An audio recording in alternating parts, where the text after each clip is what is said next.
Bonjour à tous les téléspectateurs. Je suis Sensor Woost, le présentateur. Cela ressemble à une réunion internationale. C'est pourquoi nous avons apporté un nouveau contenu cette fois-ci.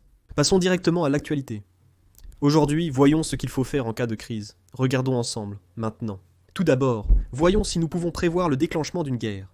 En conclusion, si je dois le dire d'emblée, il est possible de prévoir une guerre avant qu'elle n'éclate. La guerre n'est pas comme dans StarCraft. On ne peut pas la déclencher sur un coup de tête. Avant une guerre, il y a de nombreux signes avant-coureurs. En les observant, on peut prévoir quand la guerre pourrait éclater. Aux États-Unis, on peut parfois deviner les intentions de l'armée en observant ses mouvements. Il est possible de savoir où elle se dirige en suivant les informations. Avant l'invasion de l'Ukraine, les États-Unis ont mis 8500 soldats en alerte maximale, prêts à un déploiement rapide. Ils ont aussi envoyé 3000 soldats de plus en Allemagne, Roumanie et Pologne. La marine américaine s'est déplacée juste avant l'attaque de l'Ukraine. C'est ce qui s'est passé, et puis, Selon la Corée du Nord et la Chine menacent d'attaquer le pays. Au vu de la situation globale, une attaque peut être anticipée selon les intentions stratégiques nord-coréennes et chinoises. Penser que c'est inévitable est une idée simple. Il est facile d'imaginer qu'une ville sera attaquée. Les soldats doivent s'occuper de tout. Manger, dormir et se laver. Mais quand on voit ces troupes se déplacer comme ça, on ressent quelque chose d'étrange. Aujourd'hui, une simple recherche sur internet suffit pour voir les divers équipements militaires achetés par chaque pays. Par exemple, on peut voir que la Chine ou la Corée du Nord achètent beaucoup de vêtements de protection contre les radiations, ou qu'ils achètent beaucoup de fournitures médicales, ou encore qu'il y a eu une augmentation de la production de munitions, de missiles, d'armes, etc.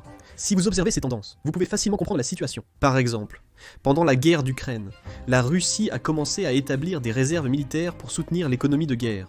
Mais en temps normal, il est difficile d'imaginer qu'ils construisent de telles réserves militaires.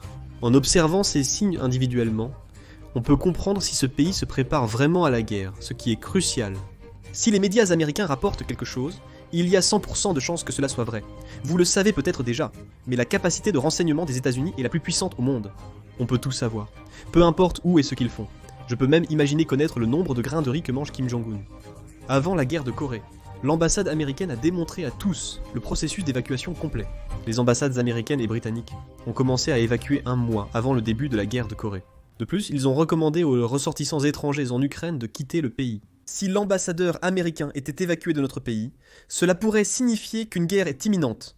Il faudrait donc se préparer au pire. De plus, les déplacements rapides des principaux diplomates pourraient aussi signaler une situation d'urgence imminente. On peut aussi noter que les hauts fonctionnaires, militaires et grands industriels quittent discrètement le pays tour à tour, signe inquiétant. Cela révèle que ces individus avaient accès à des informations privilégiées sur la guerre à venir.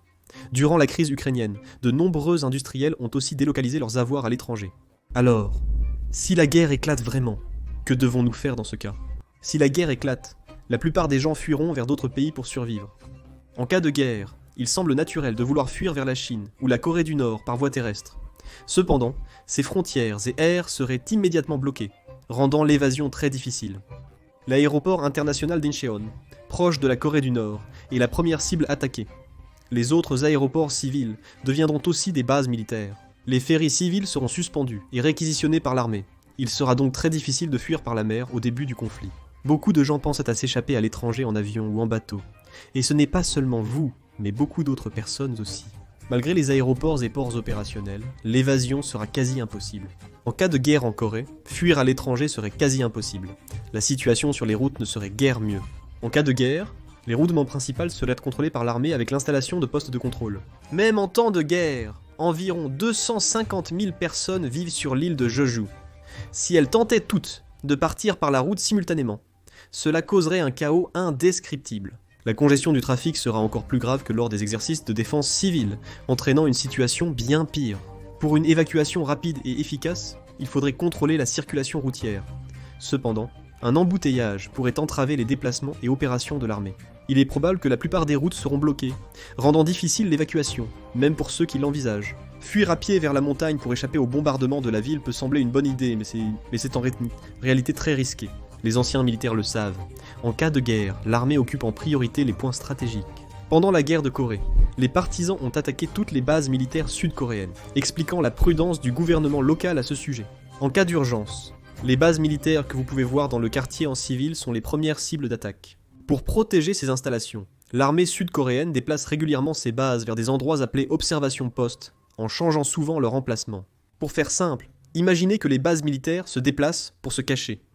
Dans la plupart des cas, ces observations postes se trouvent dans les montagnes. En cas de guerre, les soldats sud-coréens se réfugieraient dans les observations postes pour se protéger des bombardements et sécuriser les routes d'approvisionnement des forces spéciales. Mais si plusieurs unités se déplacent simultanément vers la montagne, il est difficile pour les soldats de l'AI Observation Post de les défendre ou soutenir. Se cacher dans la montagne pour survivre n'est pas une bonne idée, car vous risquez fortement d'être repéré et tué par des drones ou des avions de reconnaissance. C'est pourquoi il ne faut pas fuir dans la montagne. Si une guerre éclate en Corée, il ne faut pas agir de façon imprudente ou se déplacer sans réfléchir, mais il faut rester calme et attendre. Ce n'est pas non plus la bonne solution. Comme expliqué auparavant, si les forces américaines interviennent en Corée, les nouvelles seront diffusées immédiatement.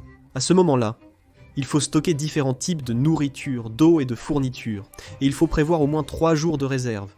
Ensuite, lorsque la guerre éclate, il faut survivre grâce à ces provisions. Si vous vous demandez où se trouvent les endroits les plus sûrs en cas de guerre, vous pouvez vous renseigner à ce sujet. C'est plus sûr que vous ne le pensez, surtout en profondeur sous terre. En cas de guerre, les abris et parkings souterrains, ainsi que les anciens bâtiments en béton à proximité sont les endroits les plus sûrs.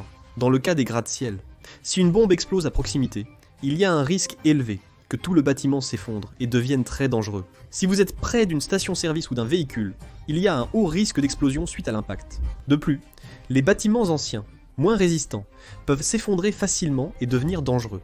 Donc, sauf dans un abri souterrain, il est plus sûr de se coucher au sol lors d'un bombardement.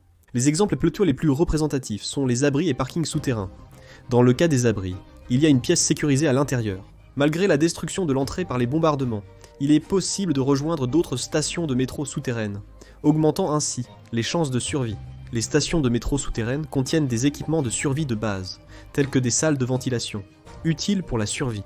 De plus, dans les abris situés dans des tunnels ou sous terre, il existe des endroits où les chances de survie peuvent être relativement élevées.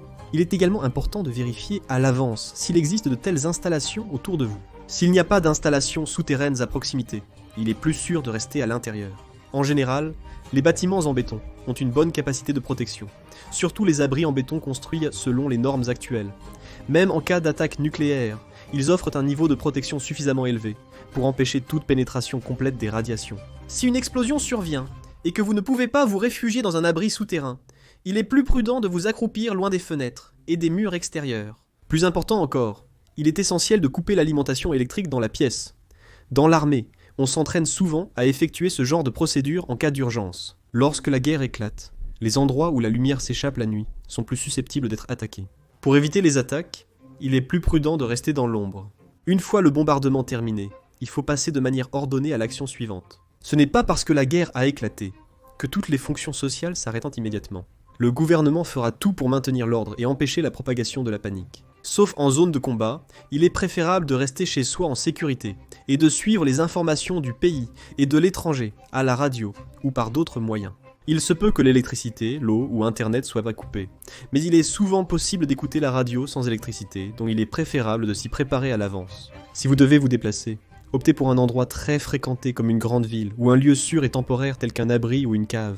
Ces régions éloignées des centres urbains sont relativement plus sûres, car elles sont moins susceptibles d'être la cible d'attaque. Dans ce cas, il vaut mieux emprunter des chemins secondaires ou des routes de campagne pour se rendre dans ces régions, car l'armée contrôlera probablement la plupart des routes principales. Avant tout, je tiens à préciser que je suis Sang Bin Kwon.